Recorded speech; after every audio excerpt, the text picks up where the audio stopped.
that transparent nature of ETFs as a business, the passive tracking, the fact that our holdings are published daily, combined with overall increased transparency of data in ESG space, is just allowing, further product development, and it makes ETFs a great first step for investors in the fixed income ESG space. ESG for fixed income has lagged the development in equities.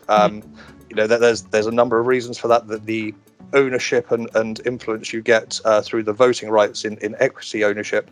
But there has been a significant increase in interest in fixed income in recent times. We didn't have enough data until a few years ago, and as that data set builds up, we're seeing more and more impact of the ESG criteria on performance. Historically, the lack of data, the lack of transparency within fixed income has been an issue, and can remain that way for many active strategies where it's harder to see what the actual ESG criteria are for that active strategy.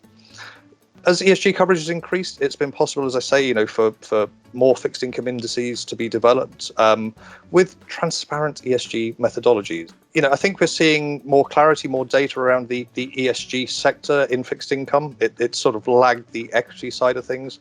But in 2017, S&P produced a study that found that environmental and climate factors had influenced their ratings on around 10% of the universe that they'd given a credit rating to, which was double the amount they had from 2 years prior when they did the previous studies. There's a balance to be struck between, how green do you want to be and how much tracking can you accept versus a base index. And, from our perspective, we worked closely with Bloomberg on a design of an index where we exclude the worst companies, those with a 0 score in ESG rating, and those that are involved in certain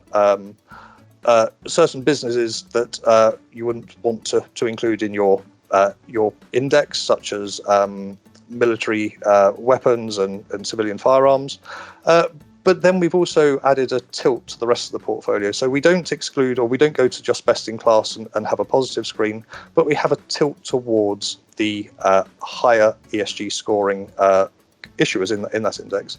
And in doing so, we're getting a broad index that has very similar characteristics to a base index, but is giving you a material increase in ESG score. So we think there's a nice balance there. A couple of years ago, the end of 2018, there were, I think, 18 fixed income ESG ETFs. There's now around double that number, so there's been rapid growth in that space.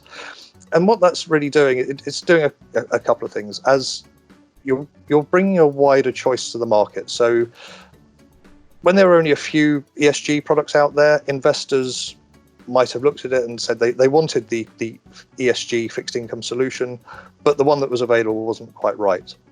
With a wider choice, as I mentioned, you have these various shades of ESG screened at the light end of the scale through to sustainable indices at the much heavier ESG scores on the other end of the scale. And investors can really choose where to position themselves now along that scale. So we're getting to a stage where there's kind of an ESG solution for all.